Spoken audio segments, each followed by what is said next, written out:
This is dope.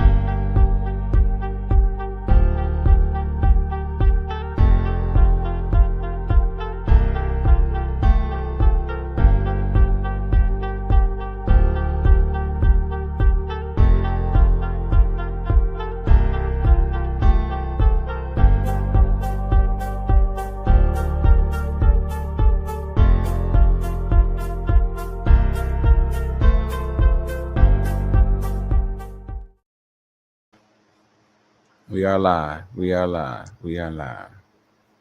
Peace, peace, peace, peace, peace.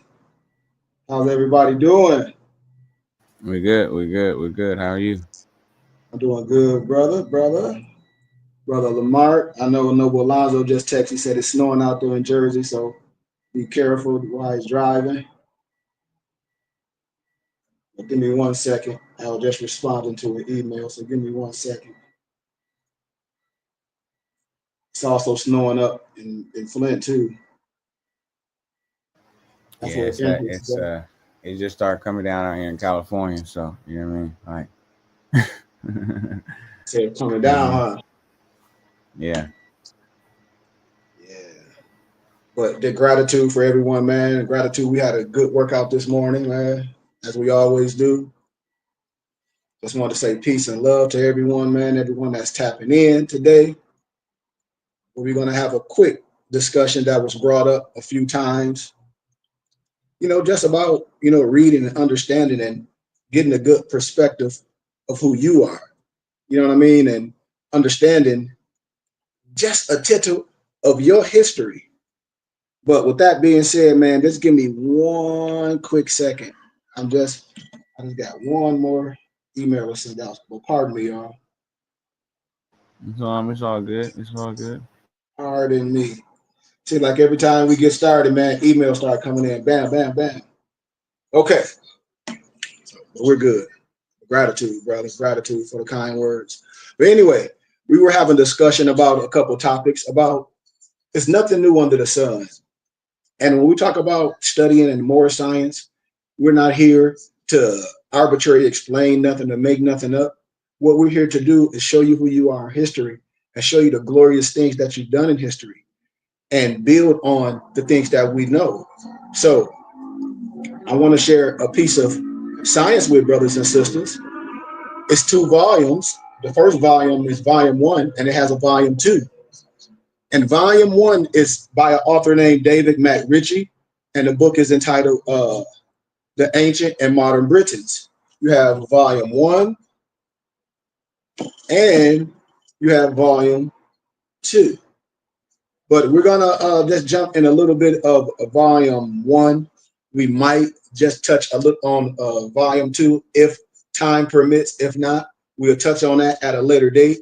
But I just want to make some emphasis on history and reading. They say if you want to hide anything from a misnomer Black person, where would you put it? In a book. So when people say they're historians and scholars, it's only one science. It's only one written word. When you go start tracing history, you can't be mad that when you start tracing history, you can find yourself, no matter how you want to explain it. And a lot of people are just caught up in a linguistic apartheid, or some of people may be sincere and they sincerely wrong. But scholarship and wisdom should perceive any stupid thing, anything that's being idiots, because the word proves it. And if color didn't matter and all this, when people say this is love, and I understand that, well, why didn't we just tell the truth from the beginning? And when I say we, I mean academia. I mean everyone. Why all first century writers have the same story of what I have on both sides of history? I just broke it down yesterday. When I say if color didn't matter and certain perspectives didn't matter, then why history and scholarship says something else? Because even before I get into ancient and modern Britons, when people be trying to diss history and diss spirituality and diss who you are as a people, I say, well, that's not history.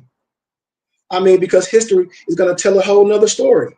I don't care if you go to Rome, if you understand signs and symbols. I don't care if you go anywhere. I don't care if you go in Russia, if you're dealing with the Russian icons. I don't care what part of the continent you go to. You're going to discover a certain genotype, and it's just what it is. Before I even get into the science, I'll give a little preface on a question called the Negro question, and this is the missing link. And it's a book series by Lee Cummings. That's why I say this is no argument.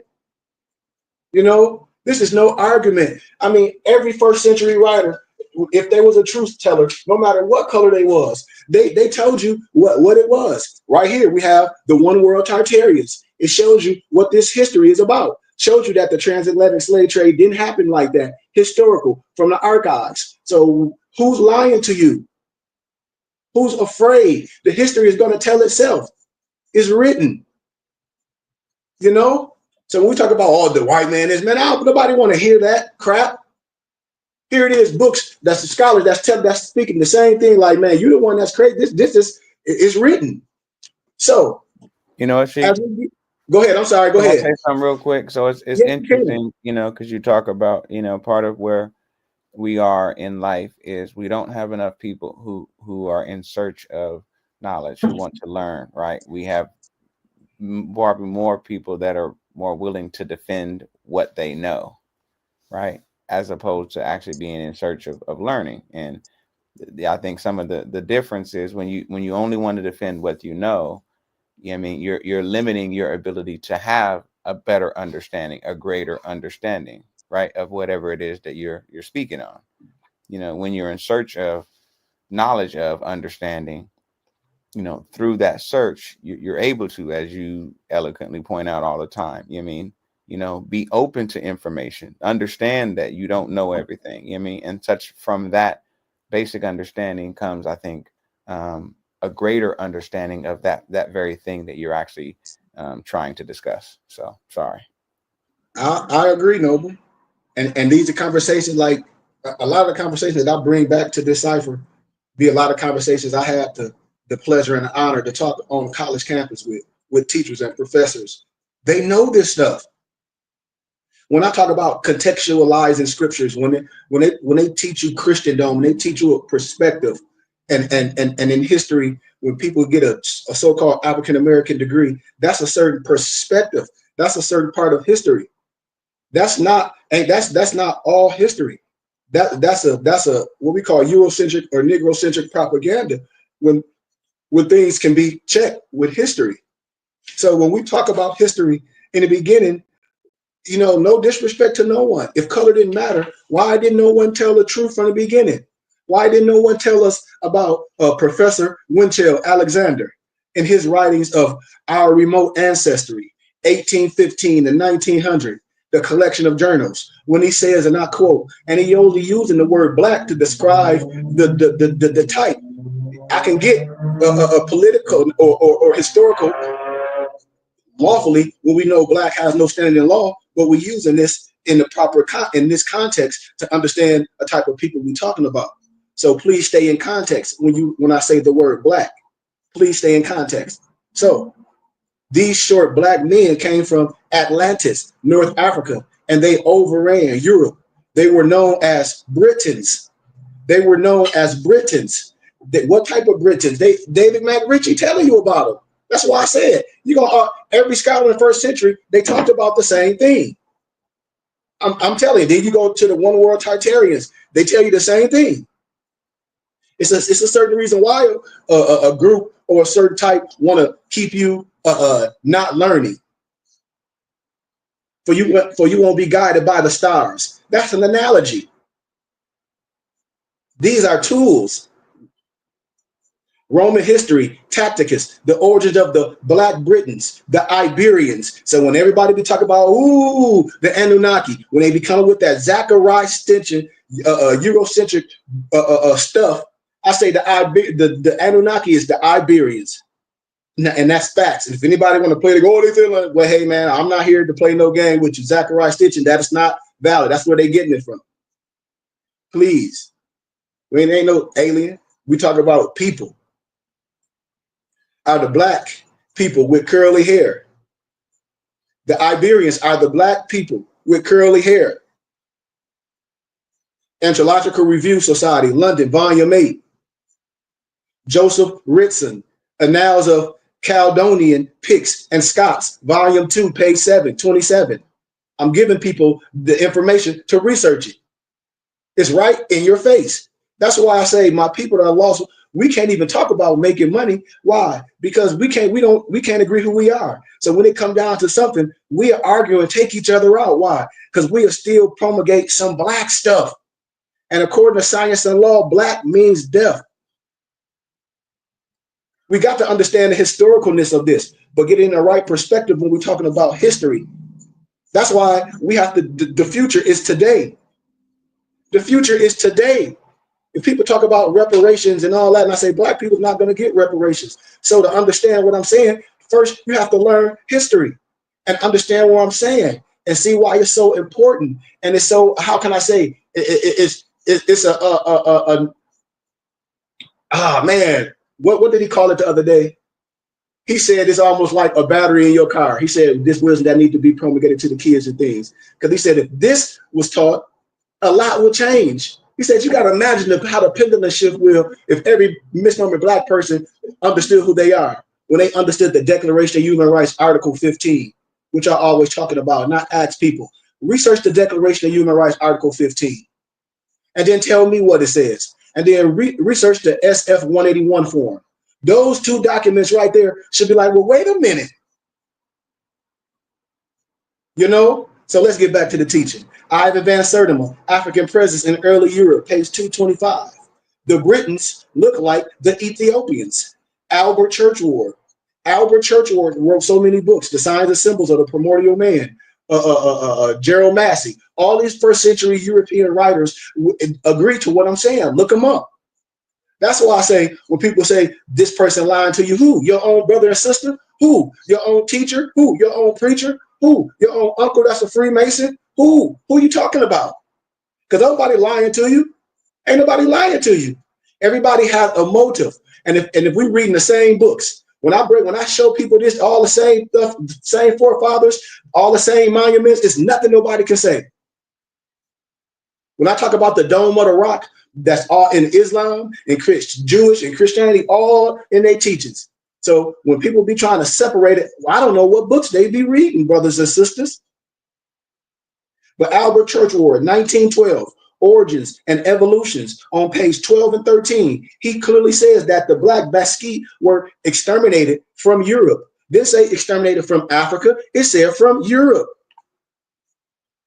Professor Boyd Dawkins, Our Earliest Ancestors, the Bygone Days, a lecture delivered in the Public Hall, Collyhurst, Manchester, January the 8th. That's when we celebrate Noble Drew Ali's birthday. Ain't that ironic? Islam. You see? 1879. The ancient Britons, Irish, Scots are a short black people. Page 103 and 107. You should be liberated. But when we get to today, understanding that black has no standing in law, we can add on to that. But what I'm showing you, the people, you were all over. You weren't no slave. What I'm showing you, but we build on that now that we have so-called government. Man, don't y'all know that the United States of America wrote a letter to misnomer black people in 2009 apologizing for slavery and all that? Don't y'all know this? Nope, I didn't know that. I'm telling you, you should want this information. Research what I'm telling you. So if that's the fact, then you got to understand the Declaration of Human Rights, Article 15, clearly states that you have a right of a nationality and a right to change it. And no one will be arbitrarily denied of a nationality and a right to change it. And the claim a child replaces your birth certificate. The Dred Scott law was never abolished. It was illegal to be Negro, Black, and color and African American. This is what we got to understand if we want to talk this reparation stuff. So I'm just adding two things together to keep your head in the right space to stay in context. So Dr. Thurman, Nature Journal of Science, page 92. From the evidence at hand, it seems that the Iberian, aka the black man, occupied the whole of Western Europe at one time. Oh, so we're not going to believe the first century writers? We're not going to believe all the ones. That's why I'd be laughing when I heard, no disrespect, one of the European students was talking about, I I was just talking about the brother analysis, Godfrey Higgins, and I said, "Oh, you're gonna open up a can of worms. If you did, you're gonna open up a can of worms. You talking? Or well, have you ever heard a guy?" I said, "Yeah." I said, "You want to open up and see what he said?" Bust their head wide open. Everybody, you could hear a pin drop. I said, "Oh, why you quiet now?" They quote things that they don't even know. The first century writers, all the Europeans, that's truth tellers, tell the truth what they saw. They say the black man occupied the whole of Western Europe at one time. Professor Huxley, 1870. The Iberian race, page 332. The Iberian, the Basque, the black bones have been found all over Europe with his animals. Didn't say all over Africa, it said all over Europe. All over Europe. I have inserted the writings of 8 English, aka, no disrespect when I say this, white historians, to show you that our white brothers who were closer to the epic center didn't have a problem telling the truth about the original inhabitants of Europe. These Welshmen, these Britain, these Irish, these Frenchmen, these Russians. When I show y'all Vladimir Ivanov, it's a book called Russian Icons. Take the time to see how much that book costs. We have it for you. We converted that book to a PDF. Russian, Germans, Italians, and Swedes were in Europe thousands of years before the English arrived in 449 AD. And this will be proven by the writings of Professor Boyd Dawkins, professor of geology in Manchester, University, London. Brothers and sisters, this is checkmate. Professor Boyd Dawkins was invited to speak in public hall in Manchester, London, January the 18th, 1879. And in his lecture, he gives a detailed account of the people who originally inhabited Europe. And without blushing, this is what he said. And I want to give you all this. I want to read this before we go to the next topic. Had to get some libations. Professor Boyd Dawkins, professor of geology, Manchester University, London, 1879. Our remote ancestry, page 95 to 106. And I quote eloquently, with a silver tongue, the original people of Britain, France, Spain, and England were short black men of about 5 feet 6 inches in height. They were in England when our fathers, aka the white English, invaded the land in 449 AD. Our fathers were a warlike people who by 607 AD had pushed the Basque west into Wales, Cumberland, Westmoreland, and the Highlands of Scotland and Devon. These black people boasted that they were citizens of the Roman Empire. So when people be all on TikTok talking about the King James, what he wrote the Devil Bible, wait, that ain't the King James I'm talking about. The Welsh or ancient Britons were in possession before the Romans ever came here. These black Basque, these Britons have brought the knowledge of iron, bronze with them. The iron and bronze technology will be proven perfectly when I show you the German tapestry, not no aliens.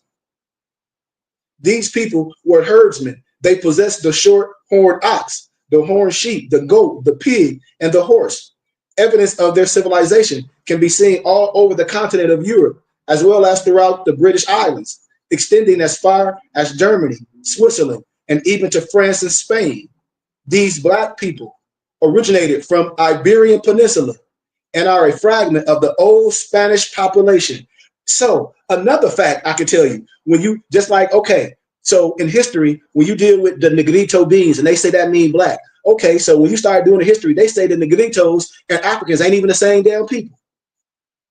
Even when you go to Puerto Rico, when I go back to Puerto Rico and I go to the slave ports and I show you, they're gonna say the indigenous people, and which is melanated, and the black people, African Negroes, slaves, two different people. Ain't that a bleepity bleep? Islam. I'm trying, and I be telling people that I say, okay, I say you're gonna get caught up, but not knowing, you know. Research what I'm telling you. They were in France, Spain, Ireland, Britain, Scotland. One of these techniques that I like to employ when detailing my research is to try to get as close to the point of evidence as I can. And Professor Boyd was right there, and he mentioned seeing the specimen of the black Basque from different parts of Europe, and states that if you laid them next to each other, you would not be able to tell one course from another. And the purpose of this section of this book and this research is to prove the beginning that the historians of the 18th and the 19th century had no problem describing the blackness of the early Europeans. I didn't say the blackness of the Africans. I didn't say that. I said the blackness of the early Europeans. Just like I'm going to show you, David McRitchie told you, the ancient modern Britons. Just like Vladimir Eisenhower in the book called Russia Icons. There's no disrespect. If color didn't matter, why they didn't tell the truth from the beginning? If color didn't matter, will everybody say that? Color do matter. If color didn't matter, why did the United States government write a letter in 2009 apologizing for slavery and Jim Crow laws? Answer that. As early as 2009. Answer that. Answer me why it's a law, the Declaration of Human Rights, Article 15. Answer me that. Answer me the SF 181 form when you fill it out to ethnicity and you fill out black. Answer me that. No one brought these questions up. That's the questions that we should be talking about. We can't have no conversations over nothing. Not until we have a clear understanding. You know? But Professor Boyd Watkins was right there. He said you couldn't tell the difference.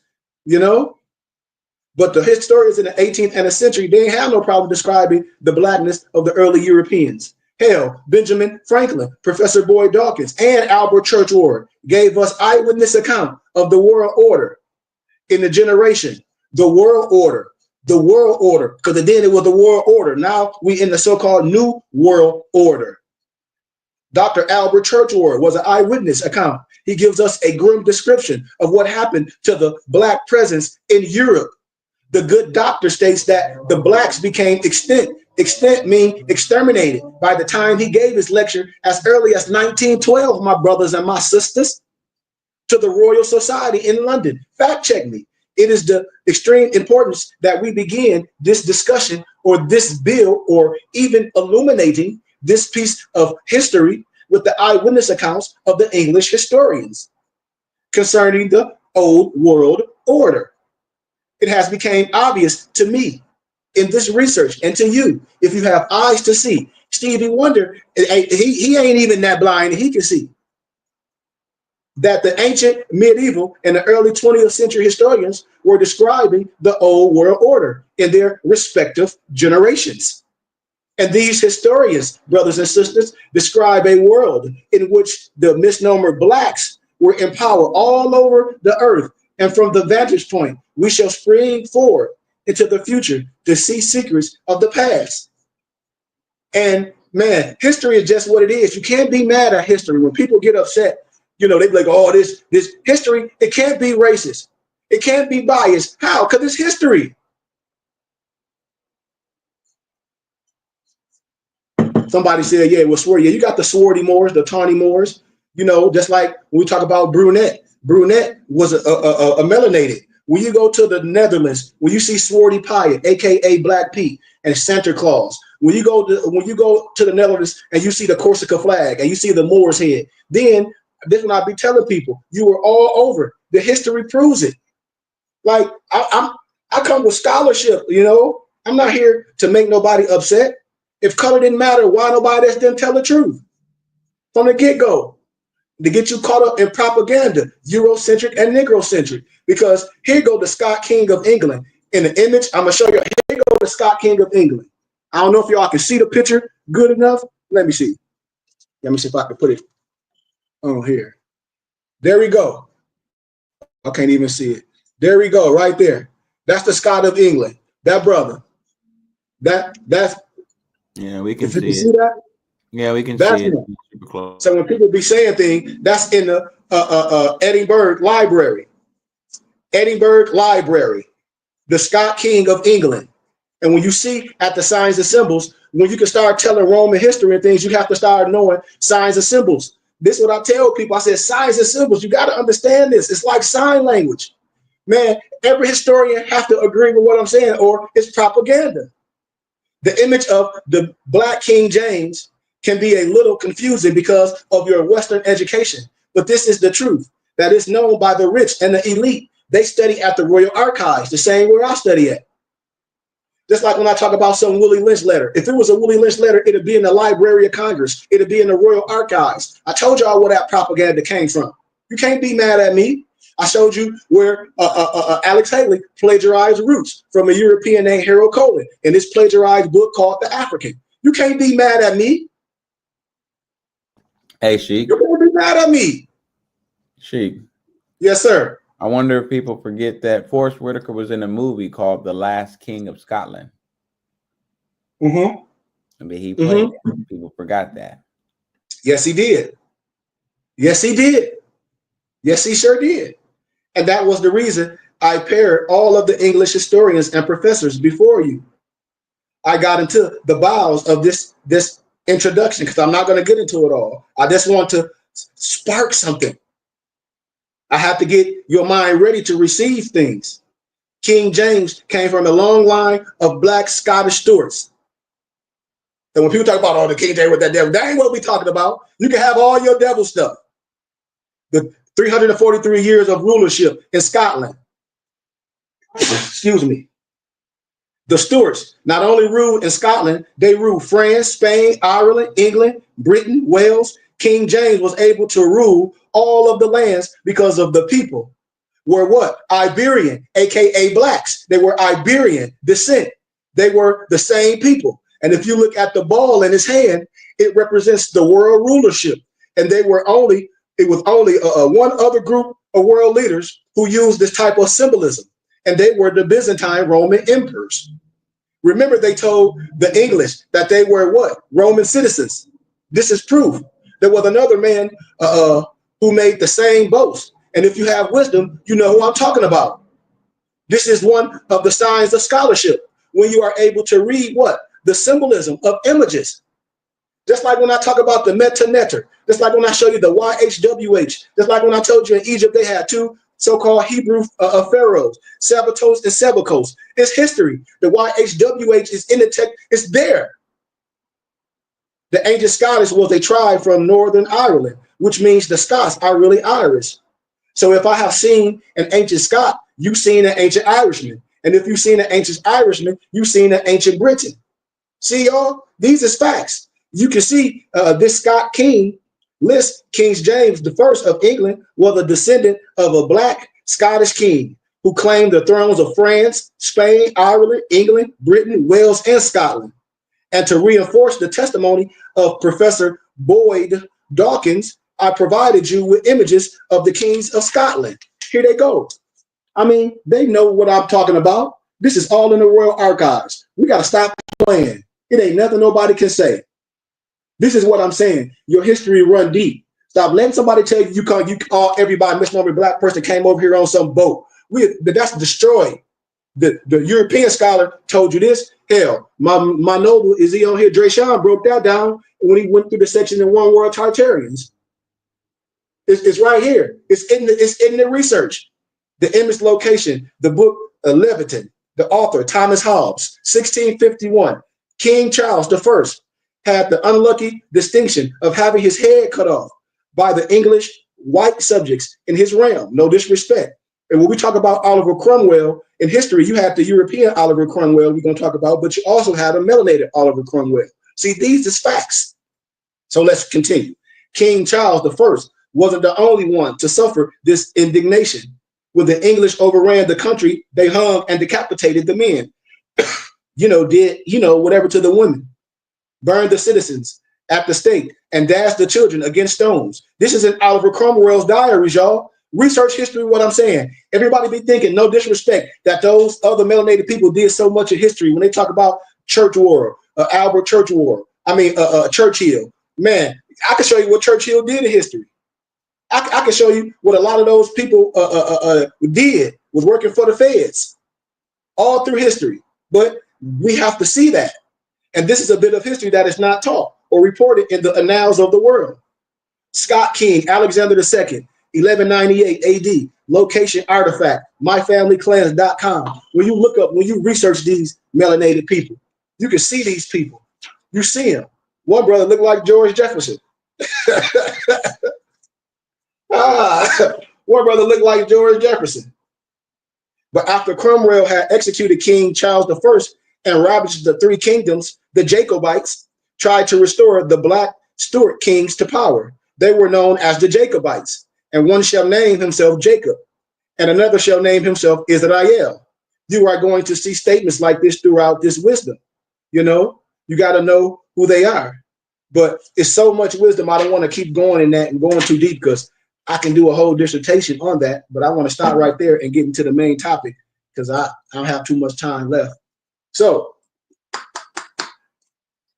Volume 1, Ancient and Modern Britons. I want to get into a chapter of this. You know, before I get into what my homie said, he's like, man, Sheikh, can you hold that other book up real fast? Absolutely. This is the one word Tartarians. And my noble Dre Sean, he eloquently broke this down last week. It's so much in here, man. It like we'll have to do series on this. That's why I tell people you can't learn off TikTok off a person doing a quick commercial and then not tell you where it's from, man. Nobody's gonna have nothing that an educator and a real scholar and a person that heart that's pure is not gonna have. That's what it is about. I don't have no religious perspective. I don't care about your religion. If we are people, our ultimate goal should be who we are as a people. And if you talk about reparations, you can't talk about reparations if you don't talk about the misnomers of who you identify as. And when we deal with this spirituality, we got to break it down in the right perspective because they use their religion to separate brothers and sisters. But the natives of America, aka the Black Moors. Oh, and this One World Tartarian is by James W. Lee.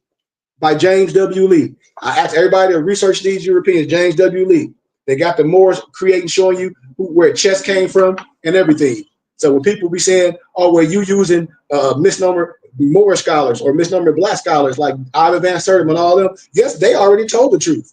You know, Sheikh Anna Diop, Dr. Francis Cross Wilson, Amos Wilson. Yes, we had our first century scholars, Chancellor Wilson. Of course, Amos Wilson. But the European scholars, it's just as many that saying the same thing. So I'm going to deal with that. Because I already get, because I spoon-fed you from your brother and sister, and you still have a problem with that. So, first natives of America, Black Moors, author and historian Chancellor Wilson, the original Moors, like the original Egyptians, were Black Africans. The 16th century English playwright William Shakespeare used the word Moor as a synonym for African. His contemporary, Christopher Marlowe, also used African and Moor interchangeably. Hell, the 1599 Geneva Bible called you a Black or Moor. Black soldiers specifically identified as Moors were actively recruited by Rome. Hell, what's the writer? I shared it in the text stream, his article, how he was saying in the span, like all of them was Moors. What's the poet name? It'll come to me. I'm trying to think of it. Hold on. Let me try to. It'll come to me. Give me a second. It'll come to me.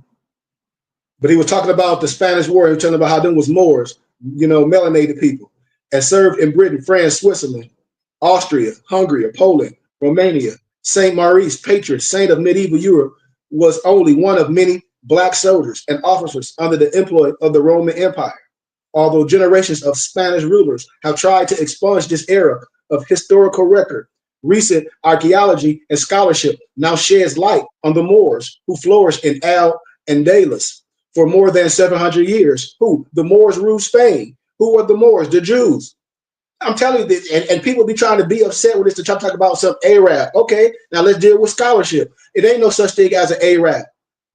Get Vladimir Dale's dictionary of an Arab, an A-R-A-P, and you will see. There's no disrespect. Get Bertram Thomas' book called The Arab, and you tell me who the ancient Arab is. This is no disrespect. This is scholarship. From 711 AD until 1492, the Moors advanced in mathematics, astronomy, art, agriculture, helped propel Europe out of the Dark Ages. That's why we would never know Dark Ages. We were always in a golden era. Hell, I'm not mad at nobody if they say they grew up in a cave. I ain't mad at nobody. I'll let you have. You say you grew up in a cave and this, not another. That ain't your history. That ain't my history. So why would I even argue with a caveman? That means your history is not ancient. It can be if your history is in a cave and you would say you a caveman. This ain't what I'm telling you. I'm not disrespecting you. I'm just agreeing with what you say you are. What are we arguing for? It ain't no argument. The Moors brought enormous learning to Spain that over centuries would go through the rest of Europe. The intellectual achievement of the Moors in Spain had a lasting effect. Education was universal in Moorish Spain, while in Christian Europe, 99% of the population was illiterate, and even kings could neither read nor write. Hell, that's why you had Angelo Solomon, the first Moorish Mason, and he went in there and teaching people in their houses, you know? At a time when Europe had only 2 universities. And even when I talk about that, when I deal with native to the land, when I talk about the Indians that was here in South Carolina, when I deal with Gaston L. Bay, when I say only thing they tried to do is change your names to draw you off the land. There wasn't no purchase, no Louisiana purchase. History tell you this. They tried to change the name from Tunick to Turner, from Washington to Washington. The history is there. Yes, you have people doing things wrong, but we don't have to do nothing wrong. You have the right to do things the right way. I'm not worried about nobody else. The Moors has 17 located in Altamira, Cordova, Granada, Guam, Malaga, Seville, and Toledo. Hell, A.J. Rogers' book, 101 amazing facts about the Negro. When I take you into Seville, when I show you how the Ku Klux Klan, no disrespect, they got all the identity from those black Sevilles, from those black saints in there. They whole attire. These is facts. This ain't no disrespect. And the Ku Klux Klan, their whole ideology comes out of the Quran or the Quran. They just put a L in their Quran. These is facts. But you want to be a Negro and a slave. No disrespect. No disrespect. I'm just giving history. But in the 11th and the 12th century, public libraries in Europe were non-existent, while Moorish Spain could boast of more than 70. You know? You said The Arab by Bertrand Thomas. I have every book that I talk about on here, brothers and sisters, I have. One thing I did when I was getting my dual master's degree at Grand Canyon University, I converted over 1 million books and documents to PDFs. So you don't have to go to certain platforms and spend hundreds of thousands of dollars for books I'll be talking about. I got a lot of books donated to me from professors. And so I took the time with my staff and my brothers that I love, and I give gratitude to them. And we converted a lot of books to PDFs. No piece of paper should cost that much. That was one of my oral dissertations when I told misnomer black people, you just not introduced to the information because certain individuals and certain businesses know that you're not going to spend $5,000 for a book. You're not going to spend $4,000 for a book called Russian Icons. You're not going to spend no book like that for Russian Icons by Vladimir Ivanov. You're not going to, it's certain books that I have that cost too much. And so we convert them to PDF. And I'll be telling people to get them. All the college students get them from me for small donations. That's what I tell people. I have a gift. You can get this information. It's worth something. When you go on Amazon, you be like, why the hell that book costs $5,000? Why that book cost $400? I can get that book from that sheet as a PDF, or I can go to Office Max and Staples and they'll print it and bind it. They'll print and bind the book. They'll print and bind the book like so. This is what we should be on. But anyway, as I proceed, because I want to, I'm on good time, because I want to continue. But while the Moorish Spain could boast of more than 70, including one in Cordova, that housed hundreds of thousands of manuscripts. Universities in Paris and Oxford were established after visits by scholars to the Moorish Spain. You said the Arab was by who? Bertrand Thomas. Bertrand Thomas. It's a book called The Arab. Actually, he wrote a whole bunch of books. I got them all.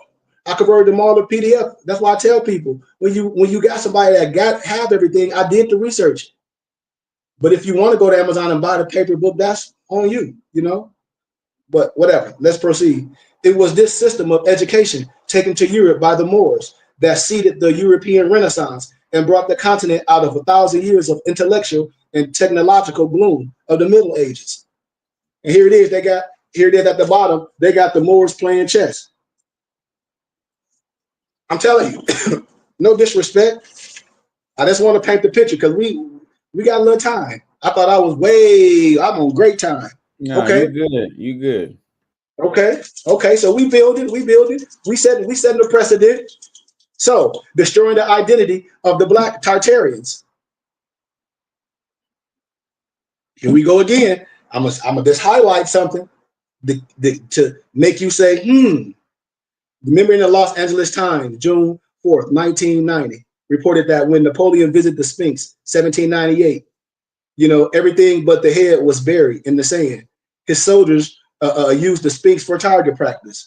But while the Sphinx had already suffered nose damage prior to Napoleon, the greatest destruction took place during Napoleon's occupation of Egypt, as documented by Tony Browder and testified by the collection of the Sphinx portraits. So when you look at all that part through history, then you get to the good part of what I want to talk about, what I want to show you and highlight as we go to the next topic, the main topic, which is the ancient and modern Britons.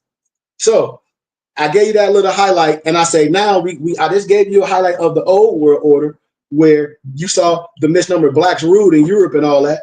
Now watch how everything changed.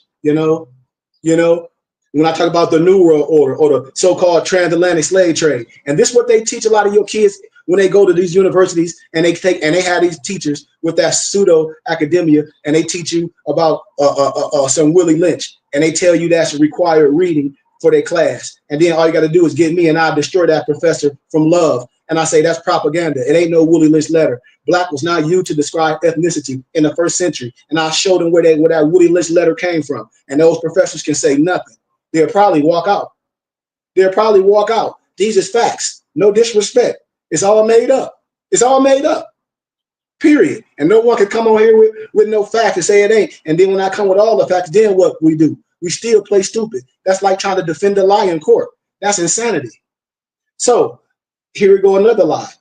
As we broke down, some 12.5 million Africans were taken from their homes and forced aboard slave ships that were destined for the New World. About 10.7 million people survived the horrors of the Middle Passages between 1526 and 1866, only to end up in bondage on sugar, rice, cotton, tobacco plantations throughout the Americas and the Caribbean. The transatlantic slave trade is the largest forced migration in history, misnumbered Black people and indigenous to the Americans. Black Native Americans are not a result of the so-called Red Indian mixing with slaves. The so-called Red Indian come from mixing with European colonists and the Asians that were in America before Columbus. The first Native Americans were Mongolian Tartarians. Melville Herkovitz, a European anthropologist, was one of the originators of the out of Africa theory. And if y'all was in tune, my noble Dreshan broke this down. I'm bringing it back because it was so powerful and people missed it. People should have been talking about this like, wait a minute, did I hear what this brother just said? Yes, you should have. We're giving you scholarship and reference of those people in that time. You talk about archaeology, we giving it to you. We still gonna identify as nothing. Herkovitz never had any historical, archaeological, or anthropological proof that Black people of the Americas ever derived from West and North Africa. So his whole theory was debunked. Consequently, Herkovitz crafted what we talk about with the European Harold Colander, as it's going to say, no disrespect.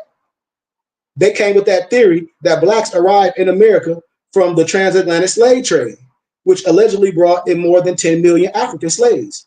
But according to the National Archives of Spain and the Smithsonian records, there was no evidence to prove 70,000 ships with Black Africans ever sailed to the Americas.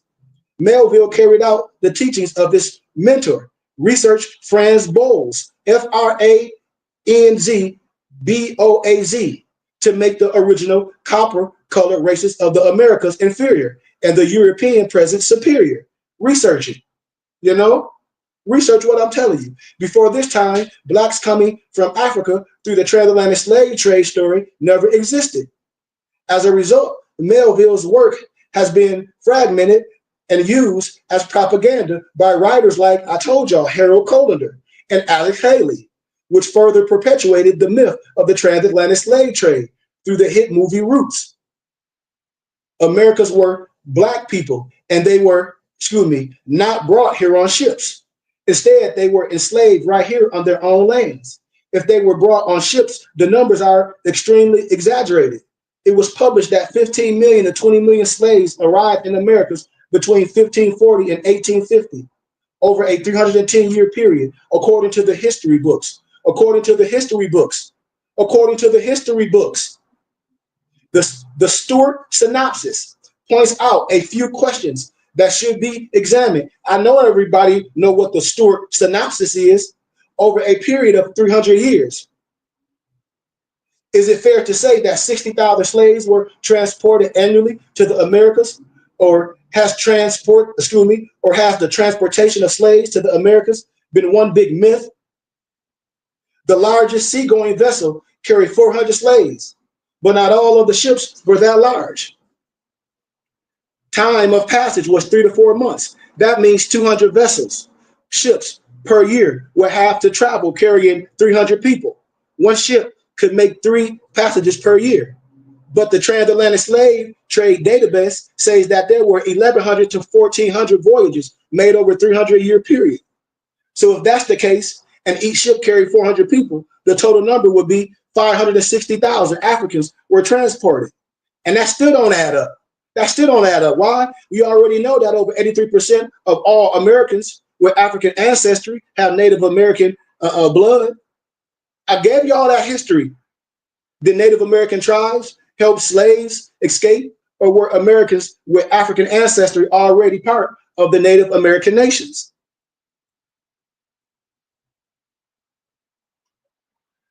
Think about this. I'm almost to the main topic. No, my brother said, no, brother Bill. You stupid. Well, let me get some tea then. I'm sorry, y'all. I'll read my other site. I got my website up. I mean, my other social media with some people at GCU. Sorry about that. But after 20 years, the Royal Adventurer, with its 15 ships, had transported between 90,000 and 100,000 slaves. This is a long way from 15 million to 20 million slaves who were supposedly brought to the Americas. Doesn't that leave a little bit over 14 million to 19 million people not accounted for? What's up with that? Or was misnomer black, brown birth rate that more accelerated, no disrespect to nobody, than the other birth rate? The calculated median of 15 to 20 million would be 17.5 million divided by 400 people, the largest slave vessels. That comes to about 43,750 trips, 43,750 trips. Can you show me a record where this many trips occurred, or the number of trips calculated by the so-called experts? You can't.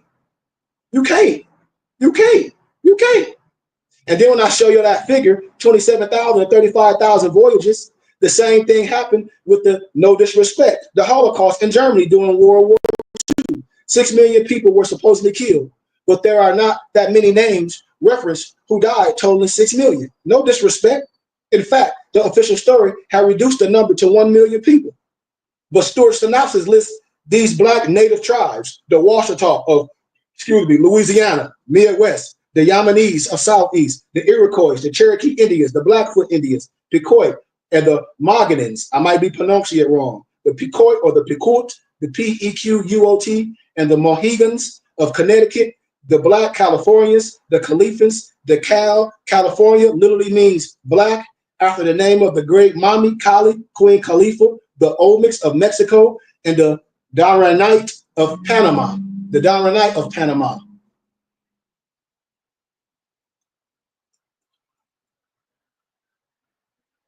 Yeah, it is surprising. That's why I said I'm not here to argue with nobody. No one in Africa will tell you that they know no black person. No one. If the United States of America apologized for slavery in 2009, if I say you have the right of a nationality and the right to change it, you know what I mean? The Declaration of Human Rights, Article 15, clearly says you have a right of a nationality and a right to change it. When you get the SF 181 form pertaining to ethnicity, I ask brothers and sisters to read that and then come back and have a conversation with me. This is the stuff that's been brought up. This is not hard. You must proclaim, declare, have due processes in the Constitution. They say, you say who you are, you tell me. For the record, I'm telling you, if they apologize for slavery, why would you want to be something that's not real? You can't even defend that. I don't care if you hire Ben Crump. Ben Crump know that a Negro, black, or color African American will never get no damn reparations. The only thing misnumbered black people got for slavery is a letter. That's all you're getting, is an apology letter. I'm trying to tell you. You got to understand what I'm saying. And people be mad, I say, dude, well, clearly you don't know law. I ask a person, what's the 13th, the 14th, the 15th Amendment? What are manumissions? What's the Reconstruction Law? When I ask people about the Wilmington white man constitution, show me what happened in Wilmington. When you talk about you some black, when I say the Dred Scott Law was never abolished, and then when I tell people that before Abraham Lincoln was a damn president, he was a lawyer and he defended Demore in court. When I tell people to research the Spencer and the Dungy case, this is no disrespect to nobody. This is what I be telling people. I said, why we want to identify as something that's meaningless? I'm not even going to have a conversation with a person that try to describe something that means nothing. You know, it's a waste of my time. You know, the story goes over the course of 300 years from the 16th to the 19th century. The Brazilian imported around 4 million slaves, some 40% of the total transatlantic slave trade. The overwhelming majority came from the former Portuguese colony of Angola, located at the Atlantic coast of Southern Africa. Only July 9th, the United Nations Educational, Scientific, and Cultural Organization, the acronym UNESCO, named Valongo, Valongo, Wharf, a World Heritage Site, along with the Northwest England's Lake District, the walled city of Amindad in India, and the sacred Japanese island of Onishima, which doesn't allow women on the shores. You know? Yeah, it is. But common knowledge is not common to a lot of people because the internet has got people as being criminals when they come with that sovereign citizen, with that expatriation, thinking their social security number is attached to some millions. And I showed them where that came from. I showed them where they got that from, that European, where that came from. They mixed that with more science. No sheep don't teach that stuff. That ain't our prophet telling us to be industrial. That's sovereign citizen, just like European militia stuff. And the Negroes sit in jail right next to the European militia. You know, the laws say what we have to do, and we do things the right way pertaining to the law. You know, that's why misnomer black people never going to get no reparations. They never. Why? Because you keep saying they black. They keep filling out they black willingly as a willing obligor. But of this site list, none has a darker past than Valongo Wharf, built in 1811. The wharf functioned as South America's leading slave port. It was here that as many 900,000 enslaved African men, women, children were held before being sold on the Brazilian slave market. You know, when I talk about the Spanish acquisition, those who didn't survive the ordeal, who died during the transatlantic slave journey or something, arrived after the wharf. And when I tell people this, I say, okay, well, do they got kids? When we say Noble Andrew, brother, or I don't know if you a brother, you know what I mean? Because I sometimes when I say a brother and the person was like, no, I'm a female, so I apologize. So I say, Noble Andrew. When we say black is an artificial common knowledge, I say if that's common knowledge, that means our children should know it. That means if we know this, we should teach our children that, and then nobody can pull our kids and say when Black history come or when we deal with historical things, they talk about their slaves. So I get that as common knowledge for certain people, but common knowledge sometimes is not spread as general knowledge. So if it's common knowledge, when we fill out things, when things are put in our face, are we bold enough to fill it out the right way? Are we bold enough to make a statement the right way? Are we bold enough to teach our children that common knowledge to make it general knowledge? Do our children know these things? And I ask people that have children, you know, that's what I ask, because they should be writing about these things. Mexico claims African slaves as well, a total of 186,716. I tried to turn you black on job application and put Native American. Okay. Now, this is the thing. Maurice Abbott, this is what he said. He said, I stopped checking black. He said, I stopped checking black on job application and put Native American when I started to dig, research, and find out more truth. Got to put that little clues together. Okay, but once again, we don't use those Native American. We got to remember. You got to remember when I say let's deal with things in a proper context. So if a SF 181 form is put in your face, how would you fill it out? Because some things when people don't know, I say, what do they? Because some things on that form is not on there. pertaining to ethnicity or the census. So how would you fill it out? Because I broke it down the other day, and I'm glad that came up. That's why I like to have these builds with people, you know. So I'll stop right there in the one word Tartarians. You feel what I'm saying, Noble? This brother said, he said, I stopped checking black on the job applications and put Native American when I started to dig, research, and find out more truth. And I said, okay, so when you get a job, boom, there you go. This all I'll be telling people. I said, okay, so what is that SF 181 form saying? This is what I ask people when I say I hear it, but a lot of times we say things, and when we get things put in front of us, what we be saying sometimes might not be valid, because that might not be your choice of ethnicity when a certain document is put in your face. This is what I'm telling people. And when a person say, well, yes, it is, and I say, well, okay, well then let's deal it on the broadness. Let's deal it on the worldly thing. For kids, for everybody in the world that's dealing with something when we're talking about certain forms. So I'm glad that person said that, so we can bring that up. Oh, have anybody ever read the SF 181 form before I finish this? Has anybody ever read it? Yes or no? And we have to tell the truth. This is what I wait. Have anybody that's on this YouTube, on my personal YouTube channel, on my Facebook channel, or that's on here, have you ever read the SF 181 form pertaining to ethnicity? Yes or no? Yes or no? No, the IRS, see, Maurice said the IRS don't want to take you through nothing. I promise you, the IRS don't want to take you through nothing. I promise you. If I ask you a question that ain't got nothing to do with the IRS, you said, I think I did. I don't know what I think I did. I ask people, do they know what the SF 181 form is? That's all. That's what I'm asking. We in school as a teacher, how I teach, and forgive me if I don't teach the right way. You don't like my style. I have you answer the question. I don't want you to go out on an assumption. I don't want you to go out arbitrary explaining nothing. So when I ask a person, when they say they fill out what they say, when you say you fill out on a job application, a person say they fill out Native American, I say, okay, so I asked a person, what's the SF 181 form? Andrew said, okay, I'll put white. So let's deal with the first thing I asked him, have we seen it? Thank you, noble brother Maurice. He said, I think I read it. Okay, I want us to look at that SF 181 form and read the whole form. This is the thing I say about rules, or I talk about the four corner rule, or if I'm teaching something, I can give you a whole piece of paper, and most people will try to, and it'll be 100 questions on it, right? But then it'll be a paragraph, and in that paragraph, it'll say, please read this before you even answer any questions. And all you got to do is sign your name and turn the paper back in. It's going to be a lot of people that's not even going to read the directions. They're going to jump right into answering the questions.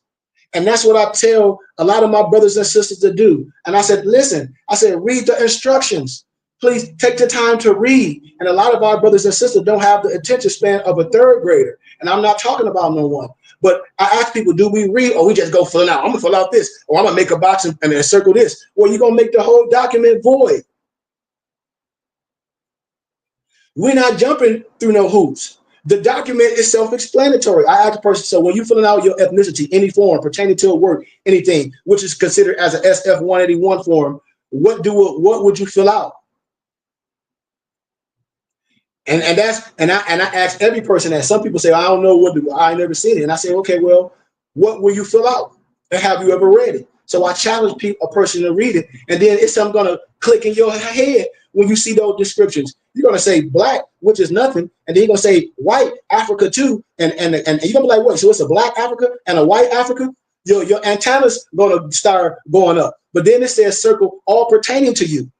So, and then the SF 180 form is a form to say how you can bring up questions to the government and things and why you want to challenge things. And one of the challenges to be, if anything, Negro, black, and color, or Africa, or from the African continent, or a black person from the African continent shouldn't even be on there. Why? Because it ain't none. It ain't no black from no African content. It can't even be described. You can't even defend that nowhere in a court of law. It's civil mortis. So that should be off on there. And if anything should be, you can put Moorish American on there, you know, but that's a form of ethnicity. So you are American. If anything, what type of American? You have the right to be a Moorish American, but black from the African continent should not be on there. It should not be on there. It says circle all three pertaining to you. So it's one on there that trumps it all. And that's what I tell people. I said, if a person look and take the time to have these group studies with my professor, what I tell everybody, I said, listen, if we can do things the right way, when we talk about reparations, we have to agree to something. We all can't say, well, I'm gonna pick this, I'm gonna pick this. No, look what I say, this is ethnicity. So which one fits the most? Yes, we can pick all three or all that pertaining to us, but as a group, as a body, we got to agree to do something systematically. And that's to agree on one thing. We can't have everybody doing one thing. It's one on there that trumps all. It's one on there. When I tell you, what are you? You white by law. That's your status. You white by law. So if you understand that, thank you. Thank you. That shouldn't be there. Why? Damn it, we just gave the law. We just gave according to science and law, black mean death. America apologized, wrote the letter for 2009 for the enslavement of black people and Jim Crow laws. You know, the Dred Scott law was never abolished. The 13th, the 14th, the 15th Amendment, when we look at this, this is why. And we have the right. The Declaration of Human Rights, Article 15, said what we have the right to do. We have a right of a nationality and what? And a right to change it.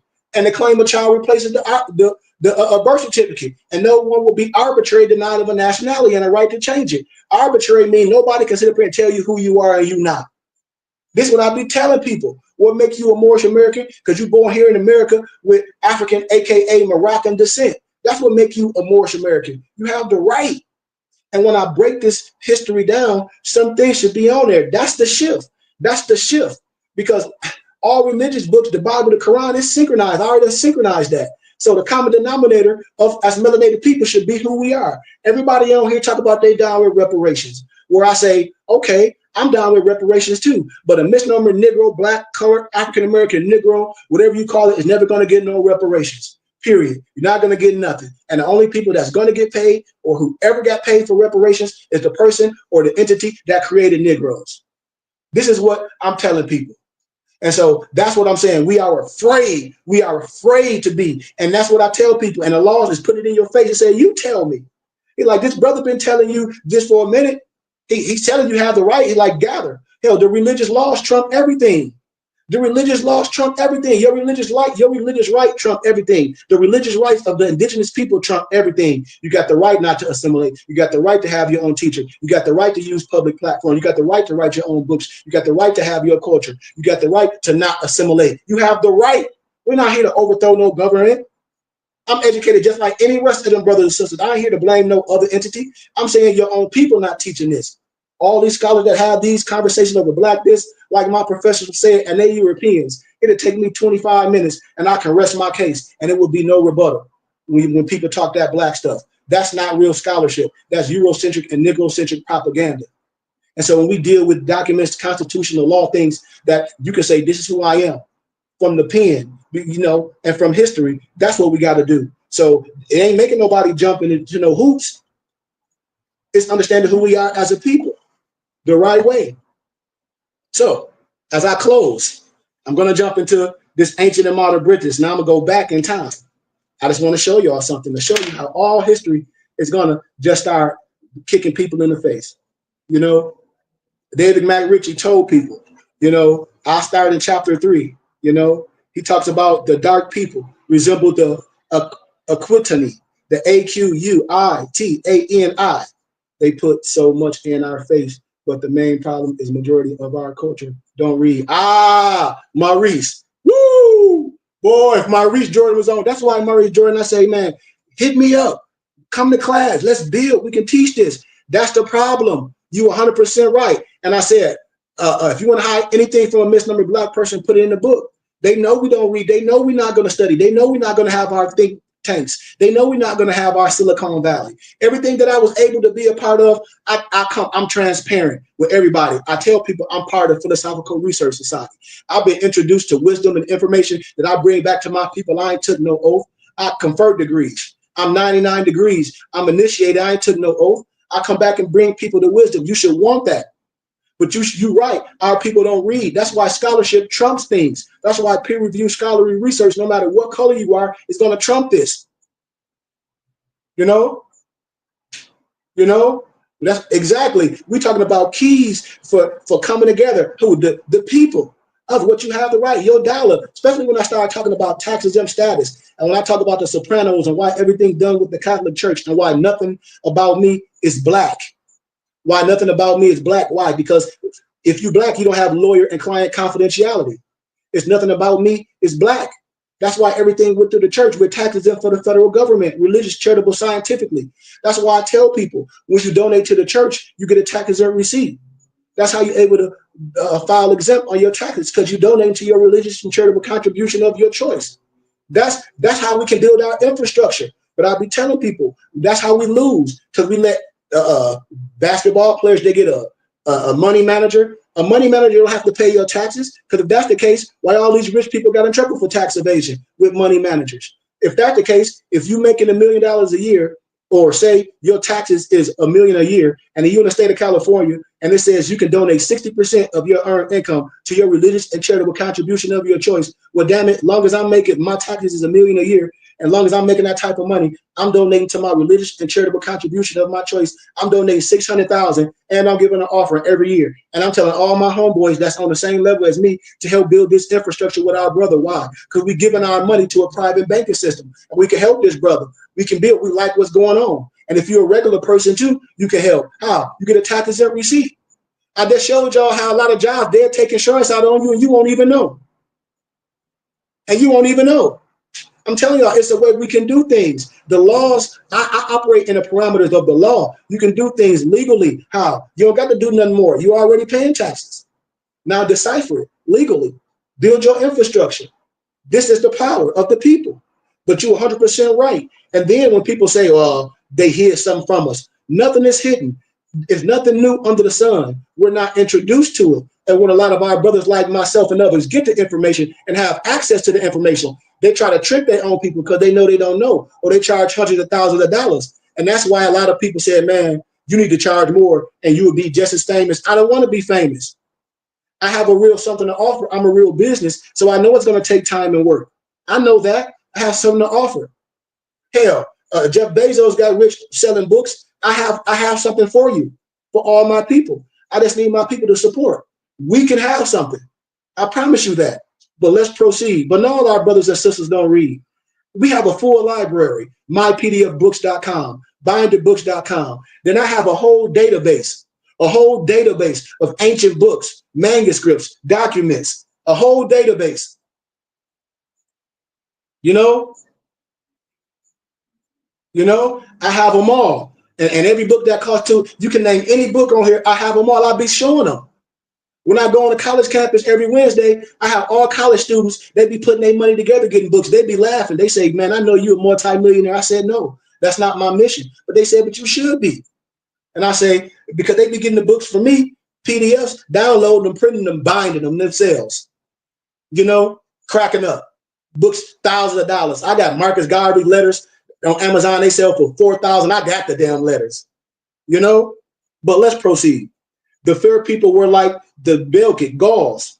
His second proposition is that the people termed Gauls and the so-called Germans by the Romans did not differ in any important physical character.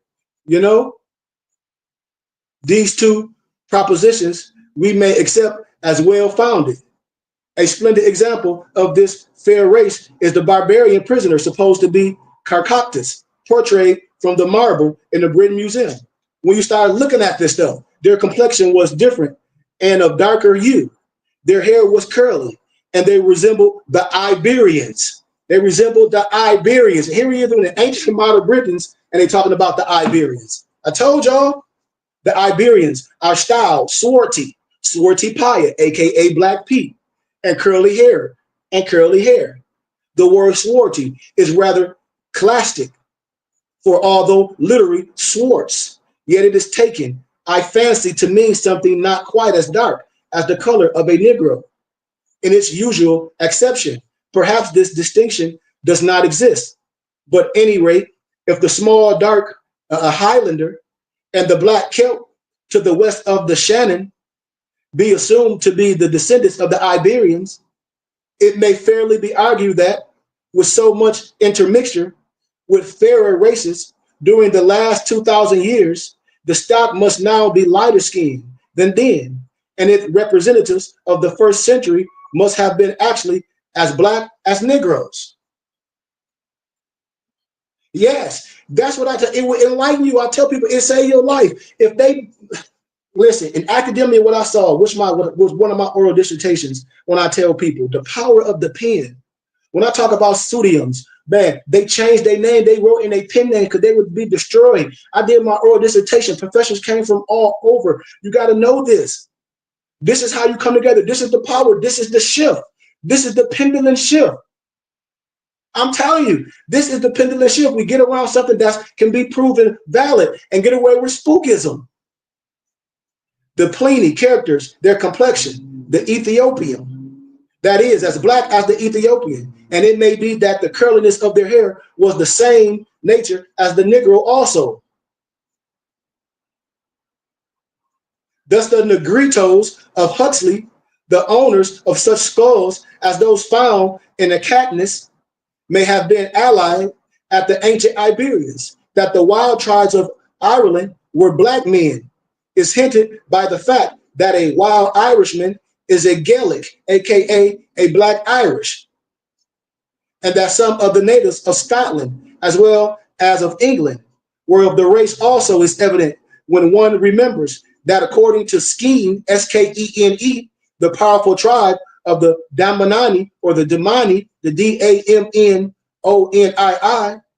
which was the chief of the confederacy of the Matai, or the marsh dwellers, who were a part of the Picti or the Caldani, the Picti or the Caledonii, were probably relations of their namesake of the southern western Britain, which indeed is almost and certainly, if nomenclature goes for anything.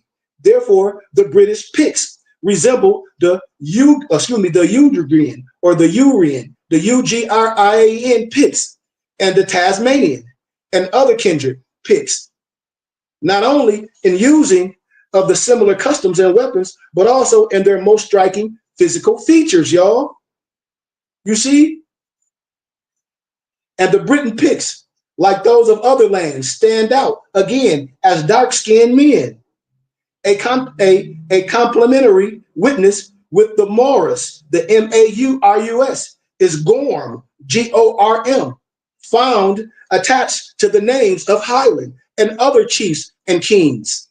You know, this word is given in the Gaelic dictionaries as signifying blue or whatever shade. Now, I dropped some knowledge to a lot of my cartoons. I'm giving my age. I used to love G.I. Joe, right?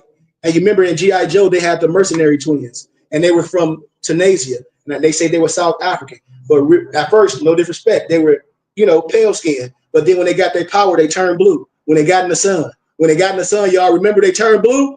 Y'all remember that? Somebody say Islam.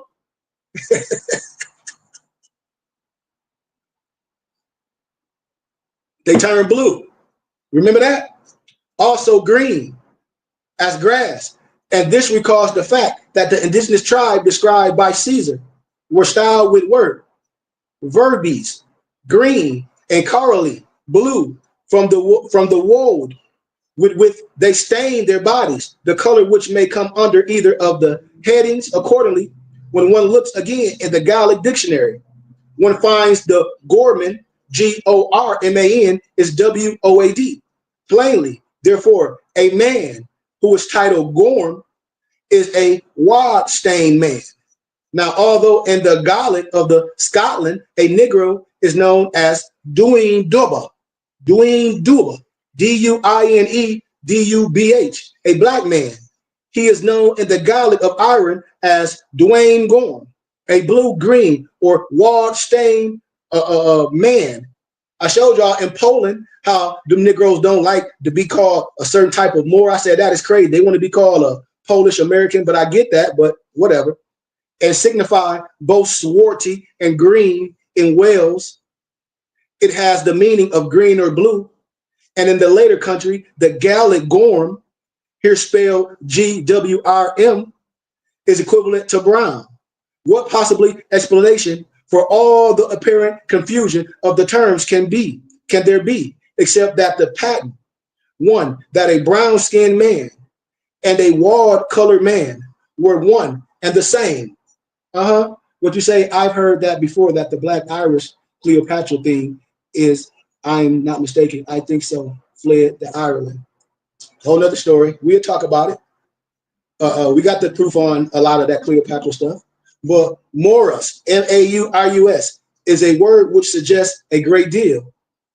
It has this in common with the Ugrian, the U-G-R-I-A-N, and the word Kara, or C-I-A-R, or K-A-R-A, previously glanced at, that it not only signifies swartiness of skin. Remember I said swarty Piet, aka Black Pete in the Netherlands, but it's radically connected with a marsh or morass, M-O-R-A-S-S, or Carse, C-A-R-S-E, as it is called in Scotland. One meaning of morass, M-A-U-R-U-S, in Latin is palus, P-A-L-U-S, and the words marsh, morass, M-A-R-I-S-H, M-E-R-S-E, in Saxon, and moor, M-O-O-R, or M-U-I-R, are all different forms clearly of what? One original root, aka in linguistics we call it the origin, or the etymology, or the etymon, whatever it may be. The Apain, the A-P-I-A-N, land, that area certainly meant the watery land. So you got Mura Unschlungen, M-E-E-R-U-M-S-C-H-L-U-N-G-E-N, among the pre-Hellenic Greeks, just as the same land is called Moria, M-O-R-E-A, by the modern post-Hellenic or the Romantic Greeks from M-O-R-E, the name for the sea in the Slavonic vernacular of its inhabitants during the heart of the Middle Ages. So say Lord Strangford, speaking authoritatively. In Gaelic, the sea is Mara and Moor, which suggests the Latin mar, more, M-A-R-E. Armstrong, who certainly excels in ferreting out an enormous number of kindred words, he agrees. But watch this, y'all. Look at this. It's been much written about Merriman, the Murraymen, and other water people, and the subject is usually treated mythologically, just like when I be talking about the Sibyls that the damn Catholic Church hide. The Sibyls, you know, in first century, it was the formation of God. That's why Sophia is wisdom. That's why when Paul was on the road to Damascus, he was going to try to convert them. That's why they took the god Artemis and whitewashed it. They was the Sibyls. I'm telling you, it's all in the Bible, but it's changed, and I can prove this to anyone. But regardless of that, and other water people, and the subject is usually treated mythologically, although capable, I venture to think, of being interrupted realistically. The view of the origin of morals must, however, be discarded here, and our attention turned to more directly to the dwellers among the moors and the marsh, whether they give their name to these places or were styled because they inhabited them. They were at any rate known as Moors, M-O-O-R-S. That is to say, this became the general pronunciation given to the word. The original root seems likelier to have been M-O-R, as seen in Cornish, Amoranican, A-R-M-O-R-I-C-A-N, and other languages. Jameson, in his Scottish dictionary, says of the word Morav, M-O-R-I-A-V-E, defined by him as black, swarty, resembling a M-O-O-R. This word has certainly been used in Old English, as Cotgraves gives it as the sense of former M-O-R-E. It is probably a contraction of the Latin Mauritanius, M-A-U-R-I-T-A-N-U-S, a Moor. It would perhaps be more correctly to say that Latin Mauritanius and Morus are extensions of Mor, M-O-R. He also connects this word with the Morion, the M-O-R-I-O-N, that formed the headpiece of the medieval man at arms. You remember on He-Man, Man at Arms? You remember on He-Man and Man at Arms, and you see the Olmec head? I'm trying to tell y'all, man, they can lie all they want to. I already have my dissertations. I did the oral, the verbal dissertations. We have to build our own infrastructure. We can do this. Hell, if they got mega churches all over, mega mean the people. We can this can be as big as anything because we building our foundation on truth. The world don't have a problem with who we are. What was taken from you? Your nationality and your spirituality. It's just facts.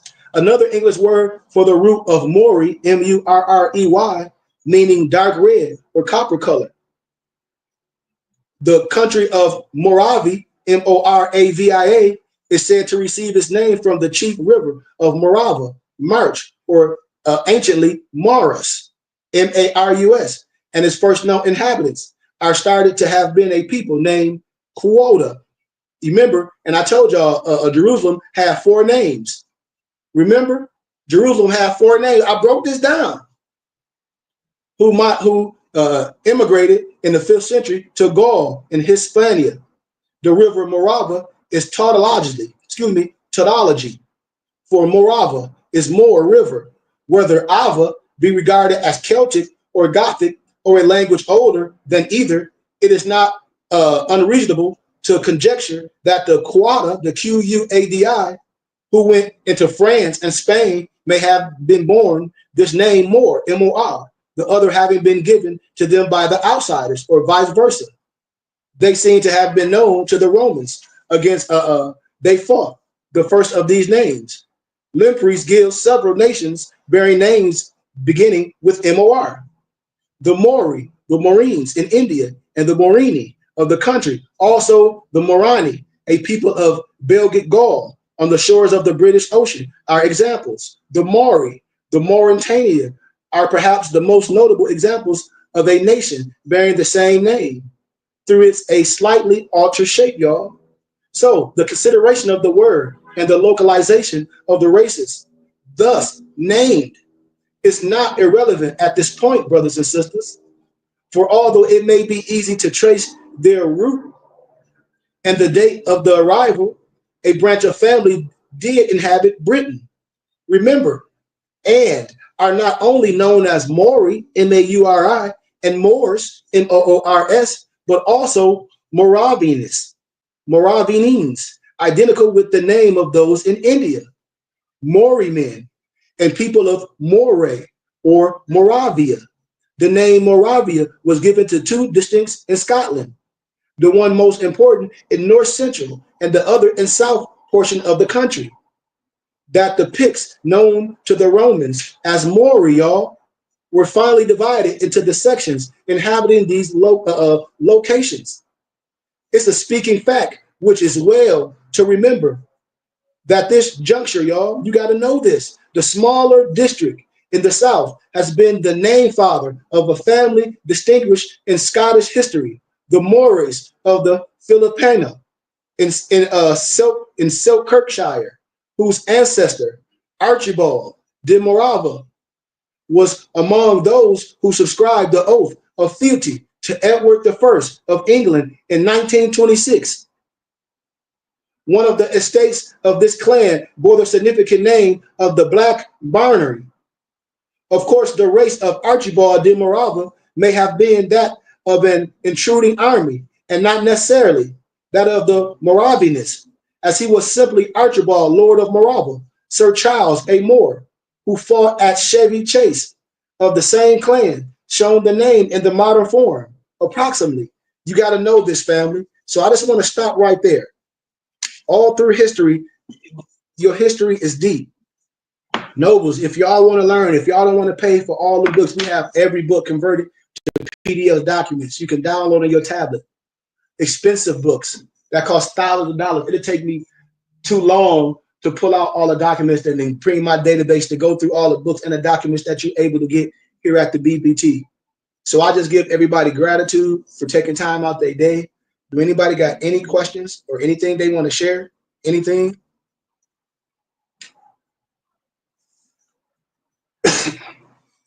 If not, I give gratitude for everyone for taking time out their day. And at the end, I always give out my information.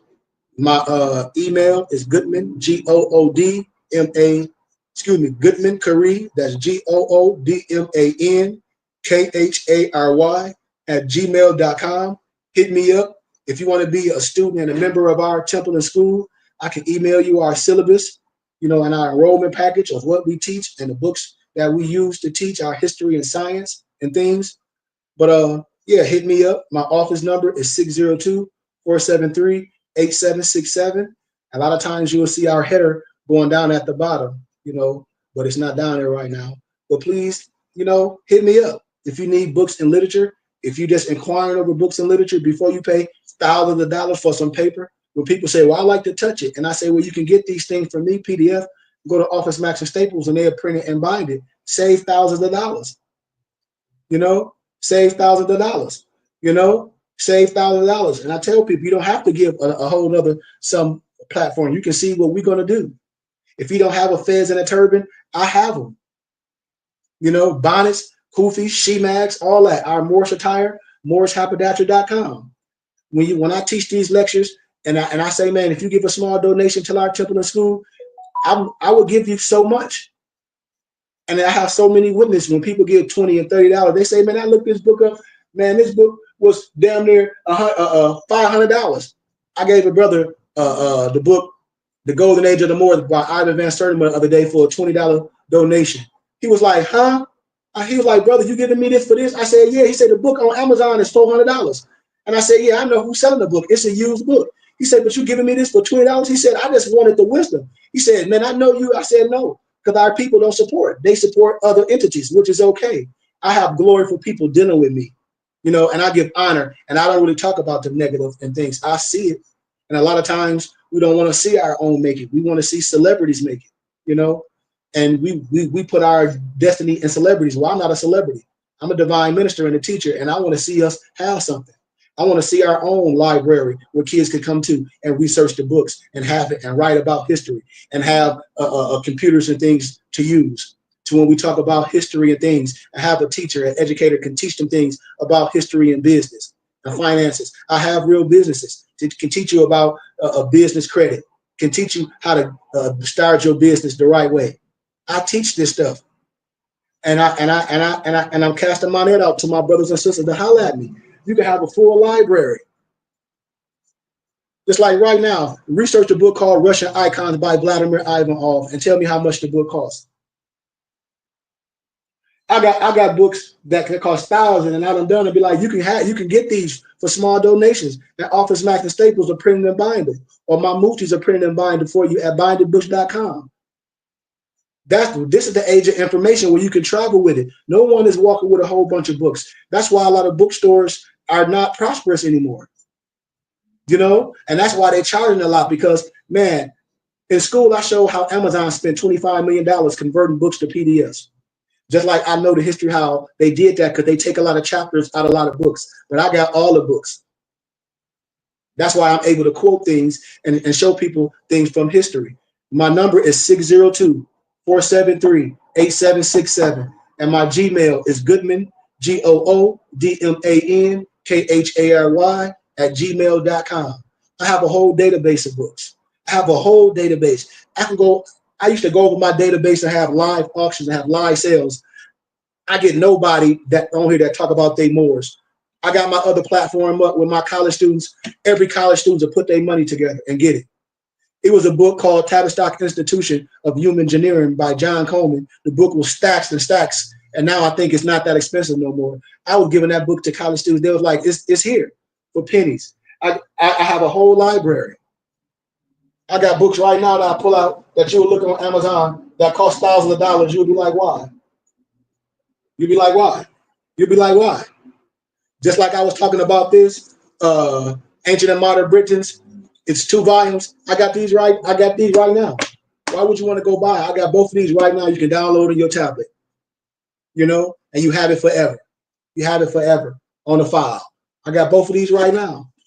I got expensive books, you know, Save. It's a book called Melanin, The Chemical Greatness for Black People. I forget the professor's name after. Look how much that book costs. I have all those. I have a whole list of expensive books that you need in your library that you should have, the Trump history, and we converted them all to PDFs. If my nobles was on here, they'll testify. Each one of my nobles, each one of my muftis probably got over 50,000 or 100,000 books and documents. And that's not saying they're no, I'm just saying from the work that I put in. Because I know at one point, everything that I offer is going to be obsolete or the price is going to be astronomical on Amazon. And a lot of the stuff that I converted to PDF, you can't get PDF. You know, this took me a years of work in academia. It took years of work. Man, college students get books from me. I'm telling people. And so this is what we need to do. The information needs to be shared. But if you go on Amazon and buy books for thousands of dollars, why wouldn't you support something and get them for a fraction of the price and have a whole database and then come to class and learn and sit down and discuss? That's what this is about. That's what this is about. And then learn some other things, how you can build your infrastructure. When I talk about tax exempt for the federal government, legal, when I talk about doing things lawfully and getting tax exempt receipts, building your brick and mortar, building in the inside. That's what this is about. That's what community is all about. It's a compound word, commerce and unity. That's come together. That's what this is all about. That's what this is all about. So please, brothers and sisters, let's communicate. You know, if you got a podcast, I come on your podcast. You know, I shouldn't just be giving this information to college students and other people having me speak in academia, and I come here and people don't want to spread this wisdom and build their library. I have something that can change your life, your children's life. When they're talking about history, finances, even working out, changing your diet. We work out, we do all that. We have something here to change this, you know, and knowledge and wisdom. That's what it is. It's about learning something. There's no quick fix. I promise y'all. And this is the paradigm shift. So once again, my information, my office number is 602-473-8767. And my Gmail is GOODMANKHARY@gmail.com. Once again, man, I love y'all. Let's keep it respectable. Long as you hit me up and respect me, I'll respect you. I don't deal with no trolls. We're not going to entertain that. We should be too old to be on this social media plan. This social media is a gift to connect us from all different areas that's like-minded. And if my people know my voice, then I'm casting my net out to everybody, to all my brothers and sisters. I love y'all, man. Let's learn something. And if you're looking for your morsel regalia, if you're looking for kufis, fezzes, turbans, I give stuff away. If you don't know how to wrap your turban, if you don't know how to wrap your shemag, I have these classes. I teach you how to do this, and I provide them. Once again, check me out. And I gave y'all my information. I love everyone on here, no matter if you love me. I have enough love to overthrow any hate, because I cast nothing but love out. But we have a right to understand who we are, and we have a right to resurrect our science. So I love y'all, man, and peace. Peace, peace, peace. Thank you, Noble. Take us out. Absolutely. Yeah, yeah. Gratitude for everybody's time. Allah, Father of the universe, Father of love, truth, peace, freedom, and justice. Allah, my protector, my God, and my salvation, by night and by day, through his holy prophet, Noble Drew Ali. Shalom alaikum. Ayasha Ayah. Peace, peace, peace. El Rahman. Ya Haq. Ya Muhammad. Ashe, Ashe, Ashe. Peace, peace, peace, peace, peace, peace, peace, peace, peace, peace, peace, peace, peace. Hey, hold on. Hold on. What you say, Noble? Wholeheartedly interest just hurt right now. Now financially, I want to link and have your number, and I know what to do. You are a mad, modest teacher. Gratitude, Noble. Let me tell you something before we close. Man, I just don't want my life to be off this earth, and I'm holding the wisdom back, trying to say, well, you can't get this because you don't have a dollar amount. I'm not going to have that on my chest. That's why when I do this, I ask for a suggested donation. If I say, man, you can get a book from me, go there to the mortgage, and I'm asking for a $40 donation, you don't have it, you say, I really want that. And you sincere, your heart sincere, and you say, but I got $10. You think I'm not going to give it to you? You damn right I'm going to give it to you. Because that's what I am. I want the information. It's worth something. Everybody ain't there. So I give honor when people being honest. And when a person is honest, that's all I can ask for a person, because I don't know if a person is lying or telling the truth. But if a person is honest and willing to open themselves up and even make that statement, because I'm not going to put nothing on me that say that I don't have. I don't even speak like that in the atmosphere. What I don't have, I don't speak stuff like that. I say I'm going to do what I can. You know, I never speak negative things on me to say what I don't have, because that's, to me, that's a spell that we cast on ourselves. I'm always like to use positive words when I'm speaking of myself as working in progress, as I'm going to make it happen, not what I don't have and all that, because it's a spell. So whatever you have is worthy.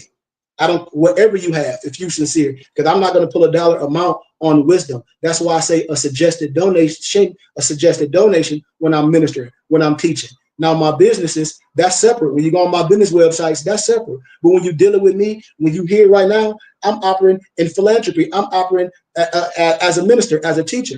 So I'm asking for a suggested donation. Suggested donation means I'm still going to give it to you, regardless if you don't have that. But isn't it worth something to you? Yeah, well, it should be worth something. So if a person don't have $40 and they want that, and they say, brother, I got 10, I got 15, you can have it, my brother.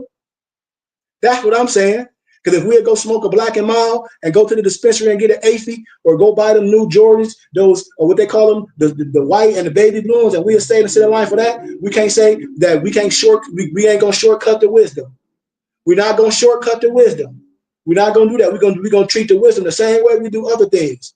You know, so if I don't have it, I'm gonna be honest, say, man, I don't have it. I'm not gonna say I don't have it and then be fresh and deaf and throw myself to wisdom's court, fresh as hell, as a court jester. This is what I'll be telling other people, and that's what happens a lot with our people. We'll rather say we don't have this with the wisdom and be fresh as hell when you look at people's social media page, but then they say they don't have $30 and $40 for wisdom, but we'll smoke up an AFI every day, smoke up an ounce of Be Fresh, and put those shoes in the closet. So it got to be worth something to a person. And when a person honest, I can rock with them all day, because it ain't about a dollar. It ain't. If you honest with me, I'm honest with you, and you can get whatever from me if your heart is pure. That's what I tell people. If your heart is pure, you can get whatever from me, if your heart is pure. And then if you have friends that's in the wisdom like you, hell, we'll get with our friends and go to the clubs and put our money together and go to clubs and get drinks, but we won't put our money together and say, man, I know this brother, we can get this book from for $40. Man, you got 20? Hell yeah, bro. You got 20? Yeah. Well, let me get that if I can get this phone. Let me get that. Oh, Nick rather go have on smoking. Nick rather go, I'll buy you some food that you don't eat, McDonald's. We'll go to the clubs and drink cheap liquor and do all this. We'll put our money together to do something real. And this is what I'll be saying. A lot of times we have the wrong friends, you know, because if you a dummy, dummies hang around dummies. I ain't never seen smart people hang around dummies unless you're trying to teach them something, but you got to be willing to be taught. Don't know wise people hang around with no fools. Don't know junkie, a person that ain't no junkie don't hang around with crackhead unless he's hustling. So this is what I'm telling people. Our focus must change, and how we spend our time and how we spend our money must change. And we must be conscious over what we're doing. That's the whole thing, because we don't really have to do nothing or make no more money. We have to be conscious over what we're wasting. And when a person look at really consciously, and when they look from the inside, like the word, like Michael Jackson saying, the man in the mirror, when you really take a look at yourself and say, man, I need to change because I can do this. I got it. I can do this. And that's what it's all about with me. But as I close, brother, whatever you need, all y'all got to do is hit me up. But a workman is due his hire. That's all I say. Peace and love.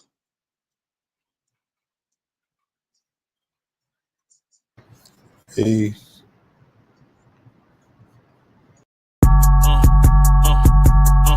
I'm a spirit speaking, truth seeking, heart reaching, knowledge leaking, seeds sowing, harvest reaping, man of meager means. I have yet to leave, I'm still breathing. To quit, I have no reason. I mean, I'm asleep, but I be trying to live my dreams. I cannot even act if it's all easy. Either you gon' do it or you don't. Really, it ain't no in between. Baby, you can ask the sun. It's an everyday thing. Consistency in your routine is how you bring reality. Working like a slave is how I made this masterpiece. Living like a god, I lay at night.